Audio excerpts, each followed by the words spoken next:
40 மற்றும் 56 ஆகிய எண்களுக்கு மீபேவா மற்றும் மீசிமா காண்க. HCFும் எல்சிஎம்மும் கேட்குறாங்க. முதல்ல 40 டானாவத்தில் போடுங்க.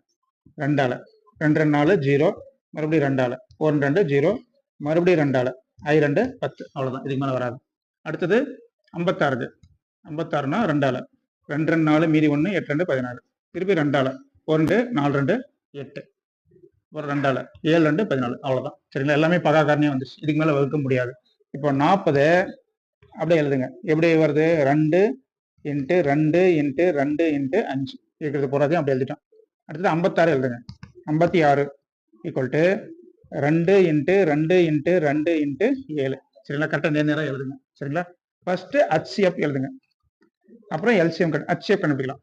HCF என்னன்னா காமனாகிறதுல ஒரு ரவுண்ட் போடுங்க. இது காமன் ஆகுது, இது காமன் ஆகுது, இதுவும் காமன் ஆகுது. அவ்வளவுதான். இது 5க்கு இங்க ஜாயிண்ட் இல்லை, 7க்கு இங்க இல்லை. சரிங்களா? 5 இதுல தான் இருக்கு, கீழே இருக்கிற நம்பர்ல இல்லை. 7 இங்க இருக்கு, மேல இல்லை. சரிங்களா? இப்போ காமன் ஆகிறதுலாம் ஒரு முறை எழுதுங்க. அதுதான் பே வா. சரிங்களா? காமன் ஆகிறது போறோம் ஒரு முறை எழுதுங்க. என்னது? 2 அப்புறம் 2 அப்புறம் 2 அவ்வளவுதான். இதுதான் மீபேவா. என்ன வரும்? 2 2 4 4 2 8. சரிங்களா? அப்ப இதுதான் மீபேவா. அடுத்தது மீசிமா. மீசிமானா காமன் ஆகிறதெல்லாம் ஒரு முறை எழுதுங்க. 2 2 ஒரு முறை எழுதிட்டு ரவுண்ட் பண்ணதெல்லாம் ஒரு முறை எழுதணும். மீதி இருக்கிறது பூராத்தையும் அப்படியே எழுதுங்க. மீதி 5க்கு ரவுண்ட் இல்லை, 7க்கு ரவுண்ட் இல்லை, அது அப்படியே எழுதுங்க.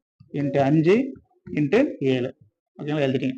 இப்போ பாருங்க 7 5 35 35 ரெண்டும் 70 72 140 140 ரெண்டும் 280. ஓகேங்களா? இது வந்து எவ்வளோ? 280. ஓகேங்களா? இதுதான் வந்து மீசிமா.